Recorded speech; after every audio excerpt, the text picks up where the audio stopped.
কে রে রহিম, বাড়িতে আসিস না কে রে বাপ? রহিম, আরে ও রহিম। আরে ফুপু, তুমি ওঠো ওঠো, উপরে উঠে এসো, বৃষ্টিতে ভিজো না। এই বৃষ্টির ভিতর তুমি কোথা থেকে এলে ফুপু? আর বলিস না রে বাপ, এই একটানা বৃষ্টিতে আমার বাড়ি ভেঙে নদীতে চলে গেছে। আমার তো সাত তুলে কেউই নেই, তাই আমি তোদের কাছেই চলে আসলাম রে বাপ। আচ্ছা আচ্ছা, সে তুমি ভালোই করেছো। আসো আসো, ভিতরে আসো। কি গো, আমাদেরই নুন আনতে পান্তা ফুরোয়, আবার ঘাড়ের উপর তোমার ওই ফুফু এসে জুটলো। কিভাবে কি চালাবে এটা ভেবে দেখেছ? গিন্নি, তুমি এভাবে কথা বলছো কেন? আমার ফুপুর তো কেউই নাই, তুমি তো সেটা জানো। ফুপু কোথায় যাবে বলো তো?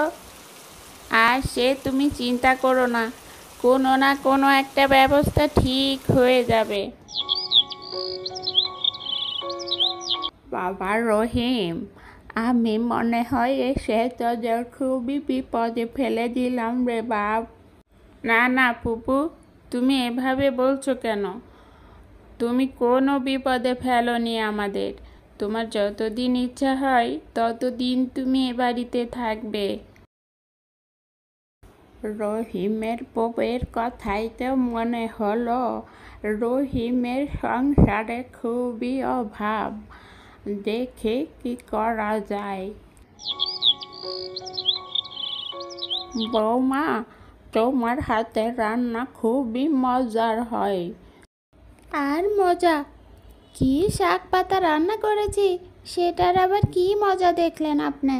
মারে, যাদের হাতের রান্না মজা, তারা শাক পাতা রান্না করলে অমৃতর মতো লাগে। কি ফুপু, এত রাতে আমাদের কেন ডেকেছেন? মারে, তোদের ডাকার একটাই কারণ, আমার তো আর ছেলে মেয়ে কেউই নেই তোরা ছাড়া। এর ভিতরে আমার টাকা পয়সা স্বর্ণ অলঙ্কার সবই আছে, সেগুলো আমি তোদের দিতে চাই। এটা তুমি কি বলছো ফুপু? এগুলো আমাদের লাগবে না।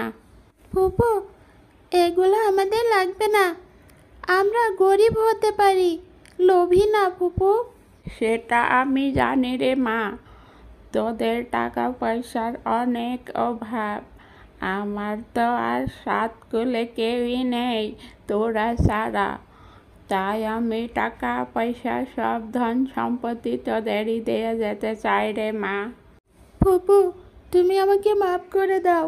তুমি যদি আমার কথায় কষ্ট পেয়ে থাকো, আমার অভাবের সংসারে সব সময় অশান্তি লেগেই থাকে, তাই হয়তো কোনো এক সময় একটু খারাপ করে কথা বলে ফেলেছি ফুপু। ও, আমি কিছু মনে করিনি রে মা, অভাবের সংসারে এগুলো তো নিত্য সঙ্গী। ওগো শুনছো, তুমি আমাকে ক্ষমা করে দিও। তোমার ফুপু সম্পর্কে দু একটা কথা বলেছি, কিন্তু আমি কি করব বলো, সব সময় তো সংসারে আনাটানা লেগেই থাকে।